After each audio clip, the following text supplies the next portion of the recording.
Hello, everyone, and welcome to This Week in Hospitality Marketing, show number 523. I'm your host, Lauren Gray, and it is in the middle of August. Yay! Um, Ironically, this is probably the first time in a few years that we have not just dived into doing budgets and how budgets get made and going through the things you should be doing about budgets. And at this time of year, and especially in August, how to accumulate your data, how to compare it to what's now is the formulated idea of expected revenues.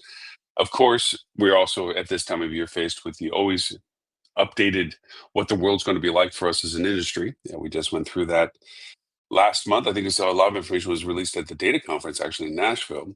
That was scary for some people with expectations, the negative expectations of what's going to happen for the rest of this year.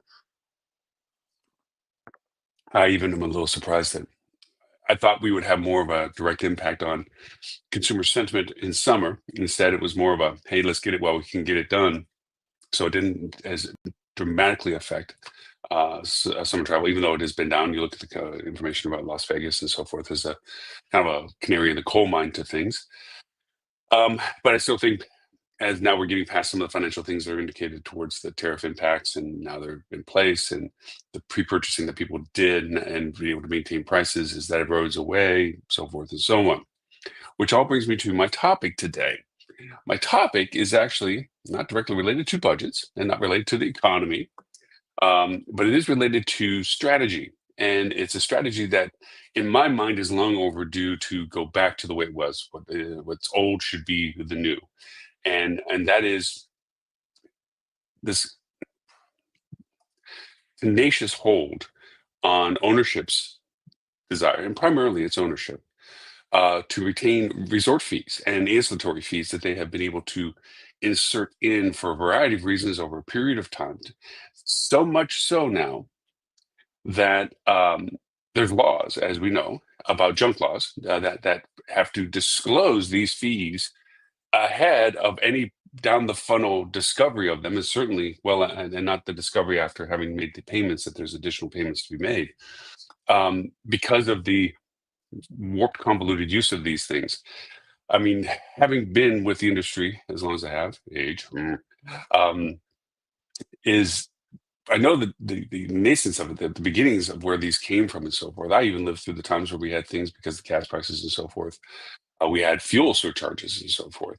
And what became convenience of having to or be able to charge a specific amount unrelated to the room rate for what was perceived as a specific charge. When we abused it back then, where even after fuel prices went down, we were still charging the fuel charge because we got greedy with the money. It was money that was, for lack of a better term, extra. It wasn't room, and it was other money, and that meant that it could be distributed in other ways. It was assigned to being towards certain costs, but it was mainly a nice way of having increased revenue without having a direct relationship to room rate. And there's legal rules that run room rates and so forth as to how much you can maximally charge and so forth. That this, in a way, kind of skirted or created an alternative value for. So my topic today, sorry, I should have mentioned before I start going on the tirade, is one true rate. Why is it so scary? I'm labeling it one true rate. I refer to it as one true rate. Matter of fact, the modeling I've done and the kind of the calculator I've created for it and everything else for it is called the one true rate program. Because if just as a marketing mind of, well, what do we call this? We're going back to a singular rate. We are living right now in the world where the price isn't the price when we see a hotel. The price is the starting conversation. It's the enticement to say, hey, our rooms are only 150, $200. Okay. Until you get to, and we always know that there's tax and things that have to come onto it, that price isn't there all the time. And all of a sudden we go into the checkout and we see that, yes, there's that room rate that we wanted. Okay. But now here comes this cascade of numbers. And depending upon where you're buying the room at and what have you, you have it broken down in different ways. There's sales tax period in that sense. There's bed taxes. There's resort tax. There's taxes of things and service fees that come along with certain things. And of course, credit cards now are getting sometimes passed over to the purchaser, and not absorbed by the business. But then you see resort fees. And marketing of this was, well, let's tell you all the good stuff you're going to get for this fee. You're going to get access to our fitness room. Well, didn't I get that before when I was just getting a hotel room? Are you saying that if I don't pay the resort fee, somehow the door magically doesn't open for me? Um, this is the one that my friend Dean gets excited about because it's just funny as heck. In the listing of benefits of your paid resort fee are things like the statement complimentary Wi-Fi. It's not complimentary if I'm having to pay for it. And again, how do you stop me from having the Wi-Fi should I not pay for the resort fee? Now, the resort fee um, will be told to you as the mentor. There's nothing around it. The poor front desk person who gets barraged with this question, I'm not in control of this, so forth and so on. Truth be told, hotels do use it as a negotiating point as to, well, I understand you're upset by this, so I can cut it down by this much or waive it for this. And of course, as a group negotiation, we can augment that down or remove it as an enticement to get you to sign the group contract and so forth. So it's been used as a sales item for quite a while. But for the most part, you're told that you have to pay it. That's a part of the fee. And usually, almost religiously, the comments come back, well, why don't you just have it in the room cost? Good point. Why don't we just have it in the room cost? Well, there are some reasons behind this financially. One, greed. Ownership loves the extra money. They love the unassigned extra money that comes along with being able to charge the resort fees. It gives them, and to a lot of justifications when we ran through times like with COVID and what have you, this was the funding that was allowing them to cover other costs that the room was not able to. And of course, the deflated room rate was less opportunity of revenue growth for them as well. So this was another avenue of revenue opportunity for the ownership to provide the abilities business to continue on. Understandable. That's one thing of it. The idea that the fee could be malleable, adjustable. What's happened though is that, like with anything, um, a push of tolerance is more of a strategy than it is a means of leveraging. And what I mean by that is revenue managers have two levers in their world: occupancy and rate. And occupancy is broken down into availabilities, inventory types, and so forth. Rates based on leveraging as to values and contracts and what have you. So, but two big functions. Revenue managers always think that they're in control of the demand to their property based on those two factors. If I lower my rate, I get more people wanting to buy my room. Yes, to a degree. If I have occupancy availability and then I can sell it at a good rate, then people want to come to my hotel as well. So they feel like they're in control of the demand factor with their hotel, when in fact they're the regulator of the demand that's being brought to them. They can influence it. They can contribute to it in the softness of having a good rate to be out there. But if people are unaware of the rate or unaware of the quality or unaware of the occupancy that you have, then the point is moot. You can be all day long with an empty hotel at $1 a night, and if nobody knows you're there, you're still with an empty hotel that you were trying to sell $1 room a night for. So revenue management looks at the idea that resort fees allow the ownerships to maintain a level of income, whatever they want, and they keep pushing it up. Like, okay, well, we charged a $35 resort fee. That's what happens if we charge a $40 resort fee. What kind of impact does that have on this? And at the time when they did it, maybe it didn't have as much. Well, let's keep the $40 resort fee. That's $5 free extra money each room. And eventually 45, eventually 50, eventually 60, 65, whatever. And they keep using the same justification they did when it was $30 a room as to, well, you get complimentary free Wi-Fi and you get access to our fitness center and our beautiful pool. Again, it's you sometimes really wonder, can they say that to your face? Really? Can they honestly tell you that they feel that that's the value that you're getting for the money you're paying? Or is it just the excuse they're trying to find for why they're charging you a fee that isn't in the room rate?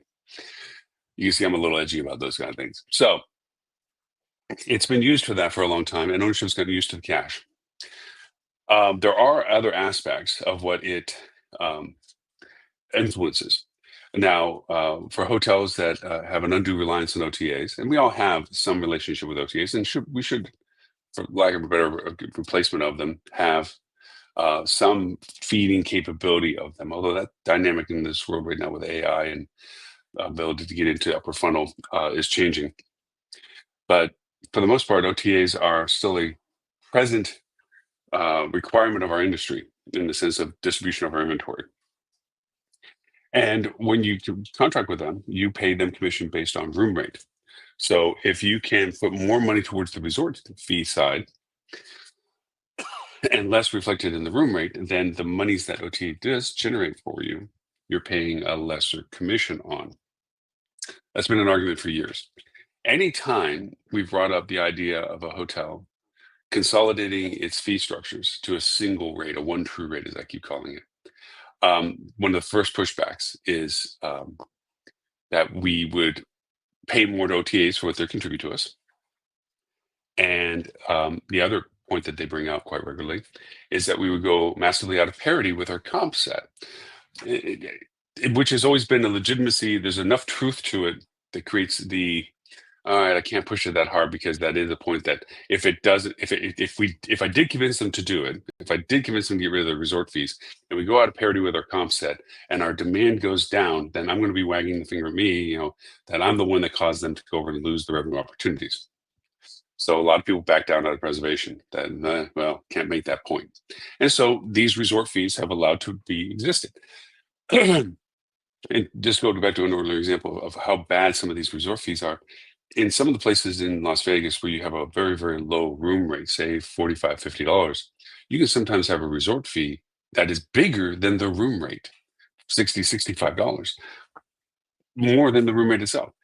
And you got to wonder how convoluted the perspective is from the guest point of view, where they see that the amenity value is that more in cost than the actual room itself.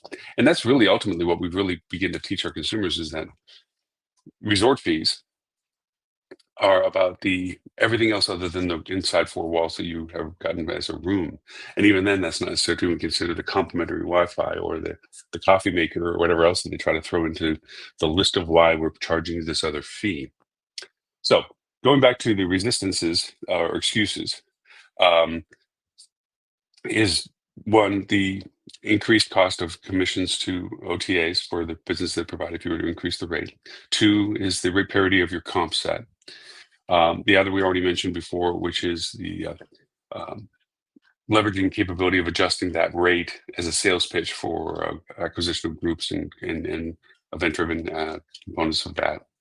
That's usually been it. And the biggest driver behind it is that ownership sees it as discernible money. The money can be assigned to whatever value proposition they want it to be to. So those are kind of the gist of what keeps us running around with the idea of, well, it's better to have this money all the time than to have the variable rate that we normally have to run with, where our margin of value changes according to the rate we have to ask for. Case in point, the Las Vegas example, where the resort fee was still $65, but the room rate when I looked at it being $50 was also $110 3 months later or something. So that variability of income. So those have been the reasons that usually push back whenever asked about it. Well, here's some of the reasons that it needs to be considered. First, it's the law. And at least in the sense of exposing what all these fees are, is that now no longer can you keep them hidden. You have to display that you're charging them up front. And this is creating a lot of confusion as to how your property is being represented on multiple channels. Some channels include what you have indicated them as resort fees, others do not. And it creates literally an opposite to why you're trying to keep your resort fees, and that is it shows rate disparity. A lot of these hotel factories or room factories, hotel room factories, Agodas and so forth, will take the non-resort fee rate that you have, whack the discount that they're getting from their affiliate relationships, showing an exorbitantly low rate in comparison to your rate that of course doesn't have the discount that they're already taking, plus also the resort fees that you're trying to represent. And they get the traffic because somebody says, wait a minute, the hotel says it's a $200 room, and this little link over here to whatever this wacky place is says it's 125. Let me go there. Of course, disappointingly, by the time they get to the point where they have to go pay the bill, they realize it's close to and around the same rate that they were looking at directly from the hotel. So one of the positives of doing one rate is that variance creation of that problem goes away. Being the law, it also clears up any confusion of what inventory you are offering, no matter where it gets landed to other places, they have to deal with the same rate function that you have, minus whatever commission they're taking off the affiliate relationship, like Expedia, Hotels.com, or something like that. Two, given the current environment, it's a great marketing tactic because everybody remembers who's first. I made a joke to someone the other day. I said that you know who I am, and I am the 12 millionth, 500,000th, I made up a number, person to cross the Atlantic both ways. And I'm one of only 8 million people that have done it faster than 100 miles an hour, something I made up. And they had to laugh. So, what are you talking about? I said, well, everyone remembers Lindenberg, Lucky Lindy. Nobody remembers afterwards. Who does it after that? Really? Who's the second? Who's the third? Who's the fifth? Who's the 50th? Who's the 12 millionth of it? Um, the first person is remembered because they were the first to do it. So this is going to be where the market goes. It's being shown on two main levels. One, as I mentioned, the law of showing now what you're charging upfront, because we've gotten so bad at being bad at hiding it until the last minute or finding a way to make it so that they end up paying it, that laws had to be made to stop us from doing that. You know, you have a good idea, marketing can mess it up. The second, the sentiment of the people is frustration, persistent frustration. If you ask what is the major frustration of most people booking at hotels, and you put in any category, if it isn't already, if it's just open-minded, that they might say other things, but they will always include the fact that it's resort fees. And if you put it in a list, they'll always indicate it from surveys that we've done. If you put it into the options, it is picked every time, no, most every time. Resort fees are a pain in everybody's perspective because they feel it's a ripoff. They feel, why didn't you just include it in the room rate?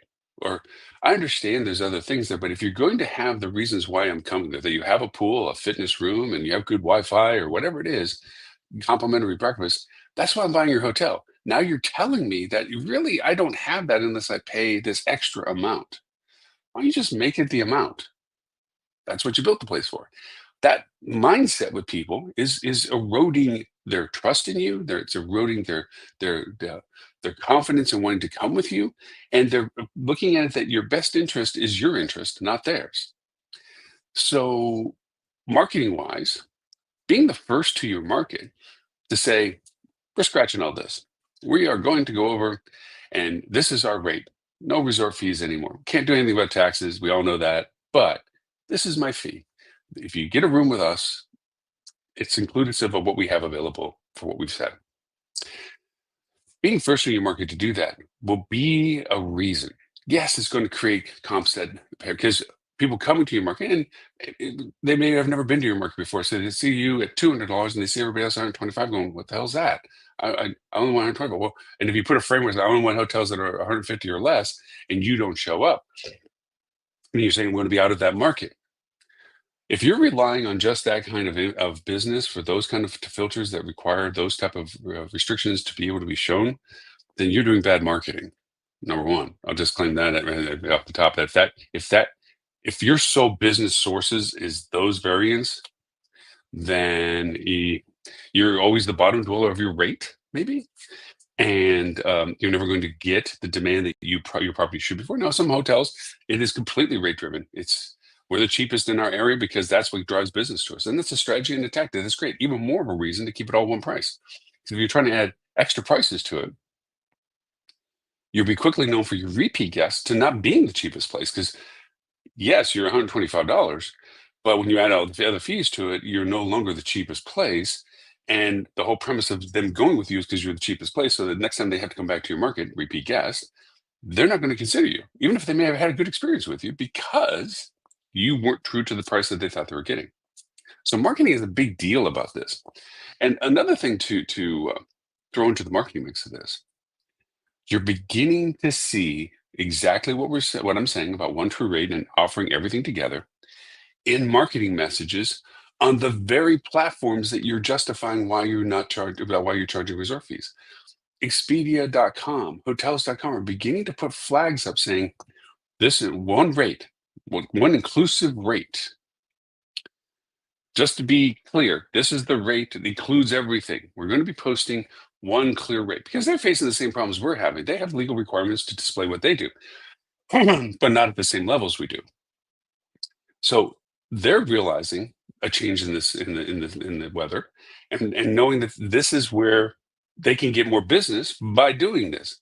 And we always tout, follow who's doing it good. The reason why we do the business with Expedia and Hotels.com and so forth is because they put us marketing wise in that discovery phase that we just can't directly personally afford historically. I won't say that's going to be a continued process, but historically, we just couldn't afford to be in that rarefied air of making ourselves aware to people that weren't in a purchase decision. So if they're doing it, I would say at the very least we should consider it. Now, I mentioned already that it creates a tougher barrier for the bed factories to really undercut your prices if you one rate all of your price because they have to work with a one rate as well. So they have a less margin of variance in contrast to you. The other benefit to it from a marketing quasi value. I mean, it's a big value, but it's not related to the marketing as is the result of people's engagement with you. You get better review scores. Those better review scores help you have a greater presence. They're being used so much now in AI generated, generative AI discoveries and so forth, and long language models as a outside resource for validation of discovery. They're also used by users, go figure, having some review scores. And because of that, if people start saying, hey, I love the fact there was no resort fees. Everything's the way it is. It's what they said it was. It was great. Yes, the rate may give you a little bit of like, oh, wow, that seems to be pricier than the hotels. But in fact, when you look at it and you look at the other hotels, it was a better deal. And that's another thing because you can actually have a lower rate and then mathematically, we'll talk about this in just a minute. You're not just taking what you've gotten in historical resort fees and slapping it into your ADR. That's been another argument that I say, well, if I add my resort fees to my ADR, that's just an unrealistic rate. But you're charging it anyway. You're just making it look in little pieces so they don't see the big number until they have to pay for it. So it's a stale argument, but it's there. There is a mathematical way of looking at how you're to adjust what your rate should be. And you have to base it on some variable factors. And I'm going to literally give you the math of how to look at this because this is, I feel, the linchpin of how to explain this to ownership is that they're not necessarily going to lose money defined over a period of transition time because at the beginning, most likely, there'll be a shift in demand. You're going to have a higher rate than people have been familiar with you. The real need is to communicate marketing what that shift in rate means. You have to launch it. And like with any program, any promotion, it has to be done the way good promotions do. As a matter of fact, one of our next upcoming shows, and the next week, the week after, we're going to be having some guests on about how to build the proper fourth quarter marketing program promotion campaign, where it's not just a promotion, but it's a whole campaign. Different multi-channels, what do you can put together? What's the key? How do you create the thematic? How do you create the consistency? How do you put all this together? Where do you start it? Where do you build it to? What do you diversify to? We're gonna have a whole show about this on how to build fourth quarter promotions.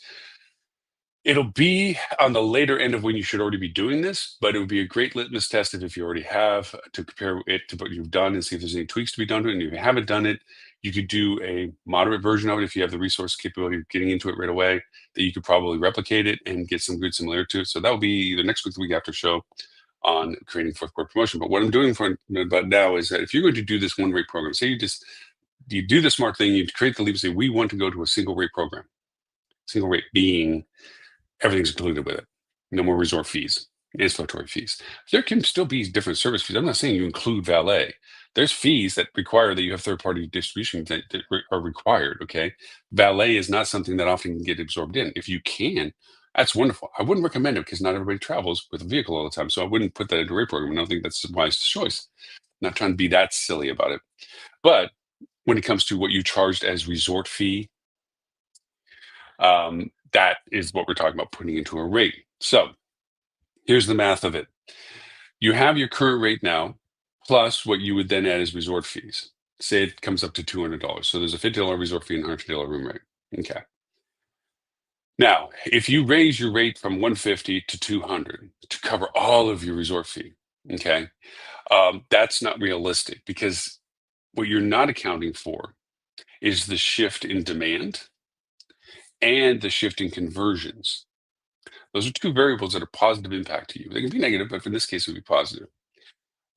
At the beginning, it might be a negative impact on conversions and on demand because of the rate. Like, oh my gosh, that's where the marketing comes in. So, what you have to calculate for is your current conversion, benchmark it, and your current volume of traffic, percentage of voice, benchmark it. You need to mathematically calculate what variances of those two things happen to compensate for the gross revenue that your room rate and your resort fee come together on. And what you'll find is between those two variables alone, okay, if you increase your conversion by 0.5, half a percent, okay, that's actually a big jump for mathematically for anybody that has to handle the calculation of conversions, okay?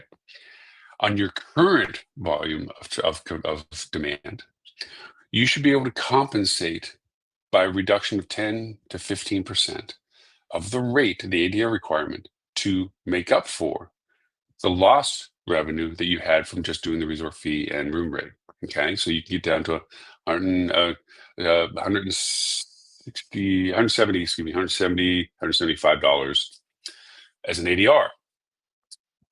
If you were to increase your demand or your volume, okay, by 10%, same effect if there was no change on conversion. So independent of the variables, 0.5% increase on conversion or a 10% increase on traffic would have the same positive impact in adjusting your ADR by 10 to 15%. If both of those increase, you could almost bring your, almost is an unfair statement, you could bring your ADR, your needed ADR down even lower to a 160, 165 rate, which is very similar to your 150 rate that you had before with a $50 resort fee. Amazingly, by increasing your conversions or your percentage of traffic, okay, with the same conversion, or improving both, has this modifier on your ADR capability. This math has to get explained to ownership to realize that this is the correlated impact to this. That if we can improve either of those, now occupancy is a resultant of those things. Obviously, by improving either of those and improving the conversions and or the traffic and the same conversions or both at the same time, you're improving your occupancy load. If you math the occupancy in there as well, it does get a little bit more complex to explain, but it actually helps with our argument is that as you create residual base income from the very groups that you're saying you were being flexible about your resort fees and so forth, you can create baseline business and your compression ratio begins to improve, where you can actually market-wise improve your rate because of your compressed occupancy. You can bring the rate down farther, not that you would at this point because you have compressed occupancy, so you can actually raise the rate. You can raise the rate, market market wise sensitive to your comp set, that you stay within your tier program of your comp set. And you can actually raise your rate, and now you're accelerating your revenue with actually lower rates than you would have before had you not done exactly what we're talking about, where you kept your rate plus resort fee, because you would still be bumping a higher ceiling with that extra load on top of the resort fee if you tried it, okay, with compressed occupancy, compared to the result of improving your conversions, improving your volume of traffic, okay, and being able to adjust your ADR and getting better occupancy and residual occupancy and compression of occupancy. You actually can raise your rates similar to what you were doing with just the base rate and resort fee, even better. You actually make more money. Does this all happen overnight? No. Does it happen right away? No. It takes time for transition. That's where the marketing part comes in, because marketing has to predicate the story. We're going to be doing this. This is what it means. Da, da, da. Now, for the average person that's looking for room rates and so forth to your market, if you haven't done it yet, they're just going to see that they may not even see the stuff that you're saying about how you're going to go one rate. Okay. But as you begin to introduce this to market, announcing that you're doing this, getting the interest of people, soliciting their support, saying, we're tired of these resort fees. We did this because it was a necessity, whatever the reasoning that you want to justify in your marketing message for why you're changing what you're doing. That people, it's time for us to go back to the world where one price meant the price or whatever, back to the old days. Do whatever market variation, thematic thing you want to do. But you announce it, launch it, and run it. You just don't drop it in and scare the crap out of people. Like, why did they just jump $50 in rate or whatever? You explain yourself, you have it, you put the content in, you put it in to be discovered, you put it in relationship to one rate successes and one rate you should be doing. All of this stuff leads itself to it beginning to run. You first do it, you can, I'm saying you should, but you can do it in segments according to what you're selling. On your low demand cycles, start offering it during your midweeks or your weekends, whichever inversion you have that is low time. Offering a one rate offer. It's going to seem really weird to your comp set that at a time when everyone's lowering rates, your rate goes up. But then when the rate that's up is not as much as as the rates that they're offering, and it's now inclusive, it turns into a better value rate because people will see, they'll look at the competitors, see that when they look at their price plus the resort fees that they're charging for is higher than your one rate you have, which is what people are doing. Okay. Then they're going to say, you know what, it looks larger, but it's actually less. How weird is that? Another thing, and this isn't a dominant thing, but it is a growing thing. Generative models and the long language models that are discovering what is the best rates for these weekends, these dates, and so forth, okay, aren't going into your booking engines to the level of knowing all the ancillary fees associated with it. They see the rate that's advertised. Okay, Meta's been a big, huge help with that. Meta search, not Meta, the Facebook, but Meta search. But they don't know of all the extra fees. So they tell you, oh, this hotel over here is great rate. But then when you get into it, you find there's all the resort fees and extra fee that things to it. Going, well, that wasn't very good. By having a singular rate, you have a consistency of accuracy for it. You're going to get used more and more by the generative models in the resultant for that same type of query for your market. It will grow that audience that is growing itself. So that value proposition to this time in life is also a high value. So I don't want to browbeat it to a terrible degree, but that is really the whole idea of a one rate program, one true rate, is by consolidating your fees, but knowing the metrics that influence it.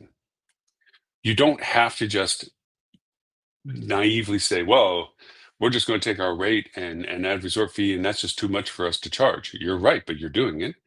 You need to adjust it for current conversions, current volume of traffic, okay? How those two variables can be improved upon, what that does to affect your ADR. And then that resultant factor of occupancy growth and compression can also modify your prices for it. Now, going back to one of the other knockdowns, just to make sure we hit all the pegs in the squares. You're going to pay more to OTAs. Yes, you are.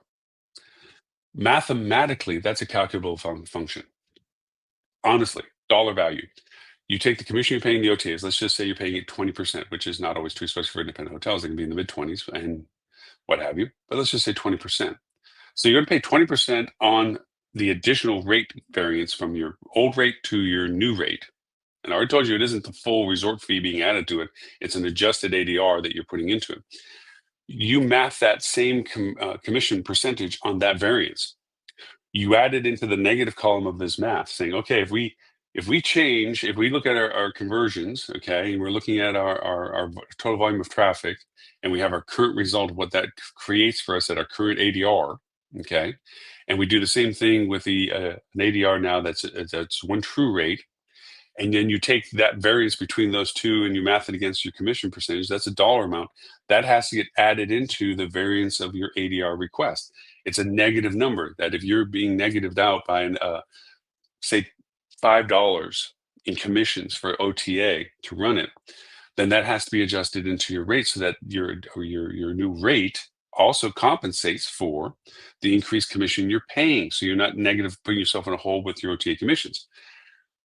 I'm not going to try to lose you on this, but there is the need to understand your true OTA channel contribution. Because remember, it's not everything everywhere all the time. It's its own percentage. So follow me on this. Sorry if it sounds really geeky, and I hope I explained it in a nice funnel.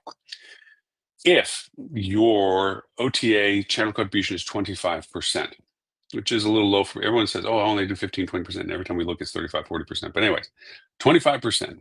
Okay. Then as you do this math, and as I said, you create it with the resort fee rate, ADR, and then the new one true rate, ADR. And you know that 25% of your total production is the OTAs, then 25% of that volume gets calculated at 20%. That amount is then added as a negative to what rate you have to calculate for to adjust. So when I say $5, that might represent the 25% channel contribution of the OTA for what you would have to pay for the amount that OTA is producing, the commissions extra for the higher rate that you're asking for, as a comparison to the entire market strategy you have for the rates. It might be actually less. Actually, every time we've calculated it, it's only been a few dollars. There are thresholds where this doesn't work.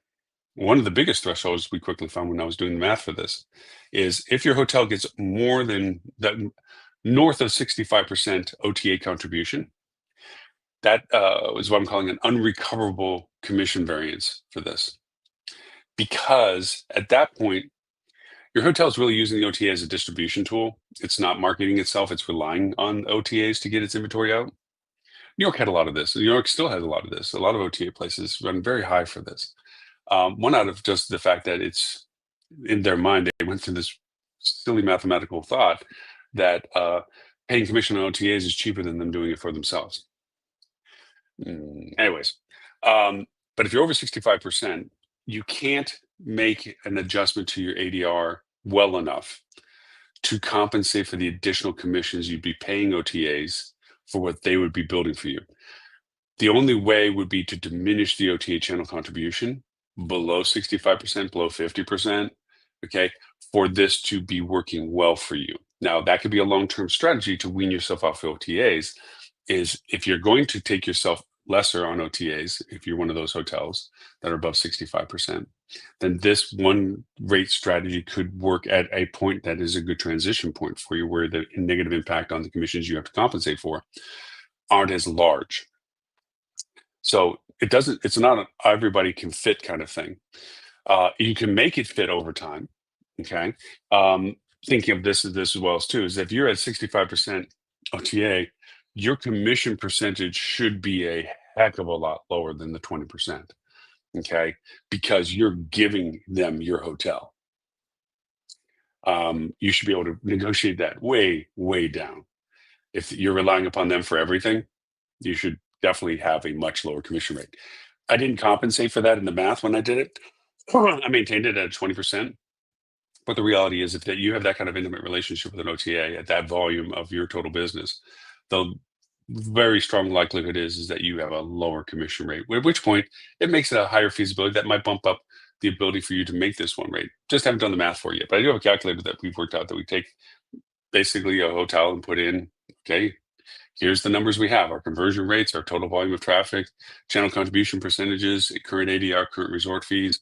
How does that math and create the contrast between if we get off of our rate plus resort fee to a one true rate, what is the adjusted for ADR based on historical numbers to compensate for with the current conversions and the current volume of traffic, and also convert and cover for the percentage extra commission you'll be paying for OTAs? What does the ADR look like?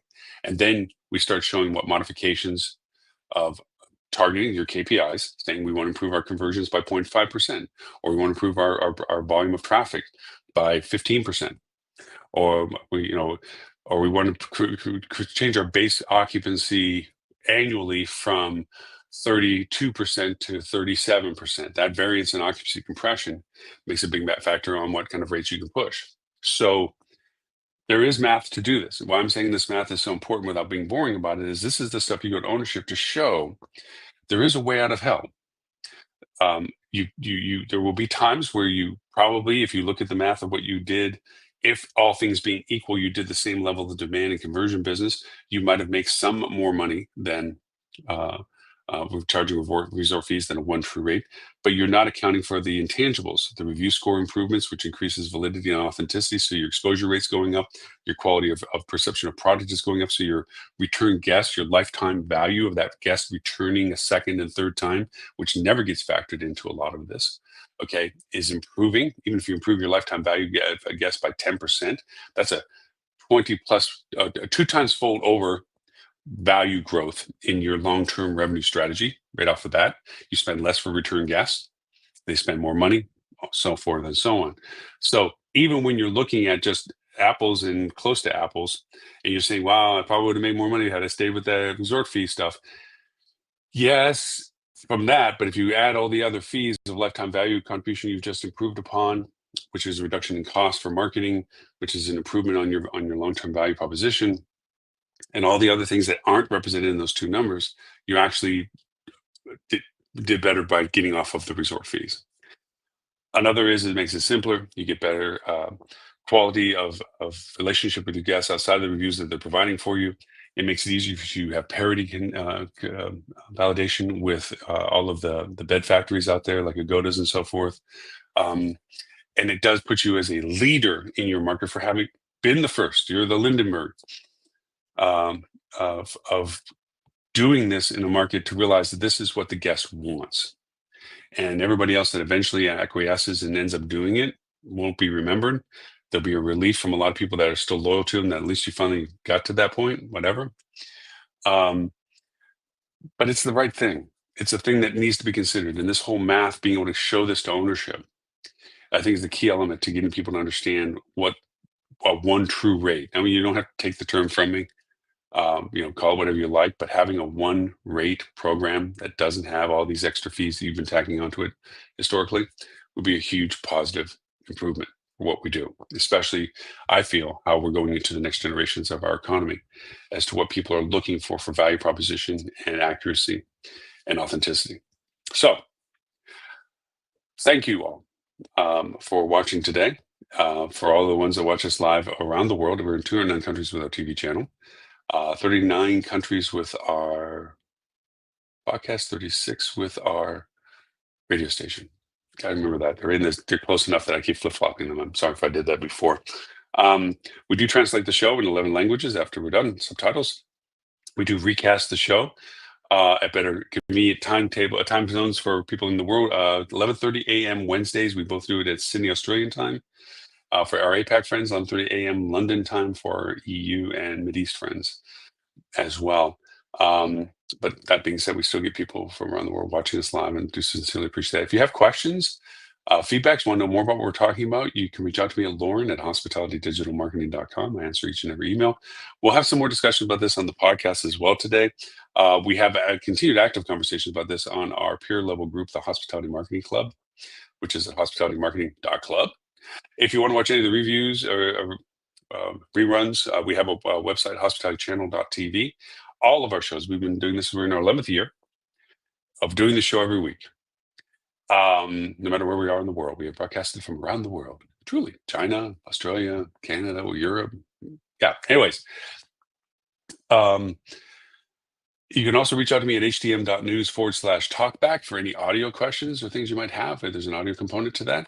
And I do answer all of that. And if you haven't got the TV channel, on any of your smart TVs, Google TV, Amazon TV, Apple TV, Roku, any of those, just look for the Hospitality Channel. The show's always on the free side of that.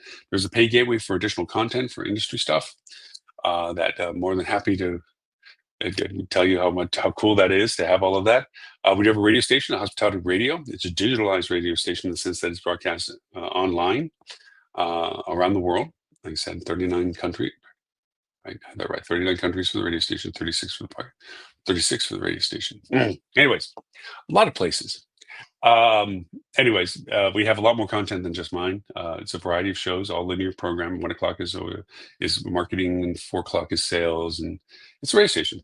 Anyways, catch us for all of that at any time you like, and some fun shows coming up. As I mentioned before, the promotion one, doing campaign promotion for fourth quarter is going to be a fun one. I think we're going to try to get Tim Mosh back on the show from that.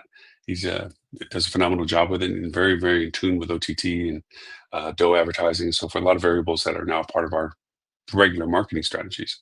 So, good luck with your budgeting. Thank you for the time today. My name is Lon Gray. Thank you for the privilege of your time. And I look forward to talking to you all next week.